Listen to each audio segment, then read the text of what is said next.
escoitar, pasar un rato xuntos, gracias a que habéis sobrevivido xa da fin de semana inteira de festival, ainda tendes enerxía para vir ata aquí, para presentar.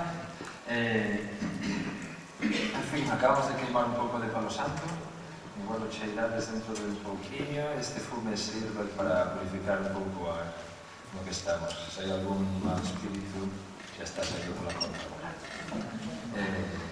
Imos a comezar unha canción que escribí para unha amiga miña que, bueno, porque pasei moitísimo tempo e que, en fin, durante 10 anos foi a criatura con que máis tempo pasei. Tiña 4 patas e chamábase Pipi e eu a quería moito.